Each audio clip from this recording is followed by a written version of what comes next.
Spring break was supposed to be a break from everything classes, stress, the cold weather back home. My friend Tyler and I decided we wanted something quieter than the usual crowded beaches and frat parties, so we rented a small cabin near a lake in northern Georgia. It was cheap, a little secluded, and according to the listing, it had a great view of the woods and the water. That sounded perfect to us. We arrived late in the afternoon after a long drive. The cabin was exactly what we expected. Small, a bit older than the picture suggested, but cozy enough. There were tall pine trees surrounding the place on all sides, and the narrow dirt path led down to the lake about a 5-minute walk away. The owner had messaged us earlier saying there was only one rule: stay on the marked paths at night because the woods were easy to get lost in. That didn't seem like a big deal. We dropped our bags, cracked open a couple beers, and decided to walk down to the lake before it got dark. The path wound through the trees and eventually opened up to a small clearing where the water stretched out in front of us. The place was completely empty. No other cabins nearby, no fishermen, nothing. Just the lake and the sound of the wind through the trees. It felt peaceful.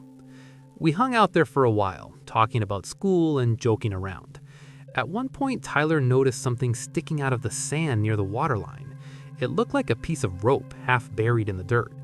He pulled on it thinking it might be attached to an old buoy or something, but it didn't budge.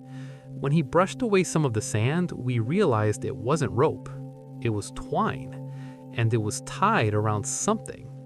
At first, I thought it was a branch or driftwood caught in the sand, but when Tyler pulled harder, the shape underneath shifted. That's when we saw fur. It was an animal.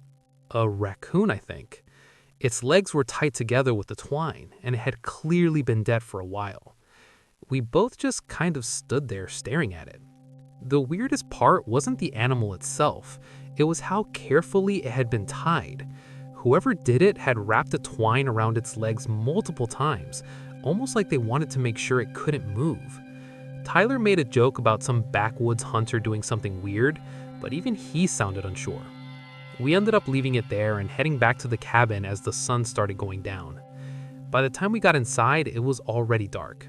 We made some food, watched the movie, and tried not to think about what we'd found. Eventually, the conversation shifted back to normal stuff and the mood improved. Around midnight, we heard something outside. At first, it sounded like footsteps on the gravel driveway. Tyler muted the TV and we both listened. The sound stopped almost immediately, which made it even creepier. We looked out the front window but couldn't see much besides the trees and the faint outline of the driveway in the moonlight.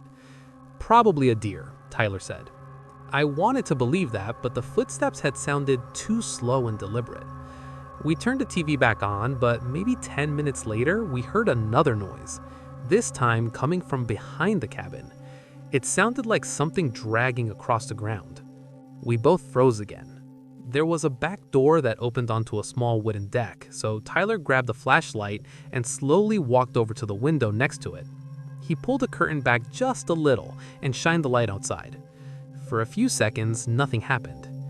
Then Tyler suddenly stepped back and said, very quietly, "There's something hanging from the tree." I thought he was joking until I looked for myself. About 20 feet behind the cabin, there was a tall pine tree, and from one of the lower branches, something was dangling. Tyler shined the flashlight again, and the beam caught it just long enough for us to see what it was. Another animal. This one looked like a fox. Its body had been tied up with twine the same way the raccoon had been, and it was hanging from the branch, swaying slowly in the wind. My stomach dropped. We hadn't noticed it earlier when we arrived, which meant someone must have put it there after we got back from the lake. Neither of us said anything for a long moment. Then we heard a sound coming from the woods behind a tree. A twig snapped. Tyler moved the flashlight towards the trees, but the light barely reached past the first few trunks. Everything beyond that was just darkness. That's when we heard breathing.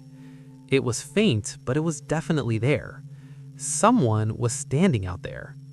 I felt this horrible realization settle in my chest. Whoever tied those animals up was probably the same person watching us right now. Tyler whispered that we should lock the doors, which we did immediately. Every window, every latch, everything. For the next hour, we sat there in silence. Every now and then, we'd hear movement outside, branches shifting, leaves crunching under slow footsteps, but every time we looked out the windows, we couldn't see anyone. At some point, we heard something hit the back door. Not hard, just a soft thump. Tyler slowly walked over and looked through the small glass pane at the top of the door.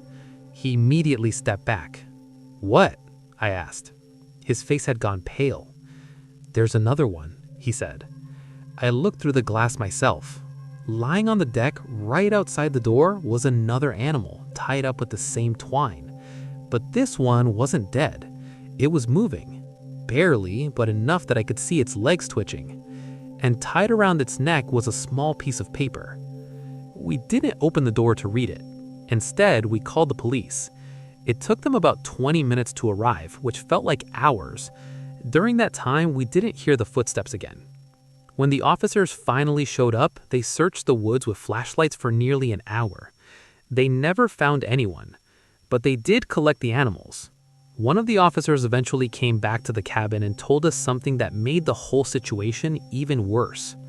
The note tied to the animal on the deck only had 2 words written on it: "Your turn."